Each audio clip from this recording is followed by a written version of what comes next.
Speaking of that, I am standing next to the person who won the bracket last year. You know, it's hard to repeat, though. It's really hard. I had a really successful sports 2017. Not only did I win the bracket challenge, I won a football group that I'm into. So I think 2018, we might just be going. Yeah, I think it's my year. I think I'm picking some hard picks this year. So it's Art's year. Yeah, right.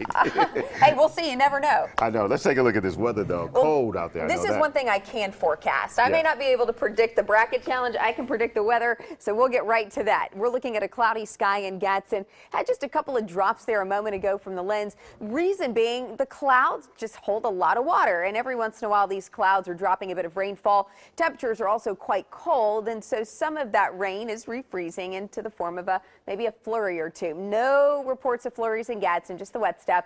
Winds out of the west-northwest there 10 miles per hour, but check out Birmingham.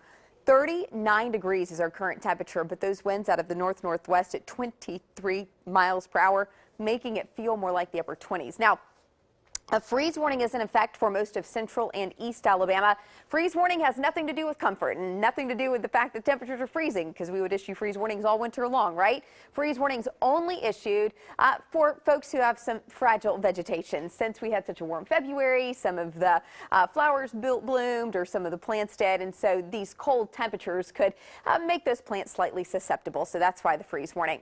We had a couple of flurries being picked up in Coleman, not seeing anything on our storm track radar now as we zoom into Coleman, and also we were just tracking some north of Jones Chapel. It's all gone. So that's kind of the fact of the matter this morning. We're looking at mid-30s. Again, these are the actual temperatures ranging anywhere between the mid to upper 30s and low 40s in Clanton and Rockford. But when we add in those winds, anywhere between 15 to 25 miles per hour, it feels more like the 20s from Double Springs to Coleman and Cleveland, even 28 in Birmingham.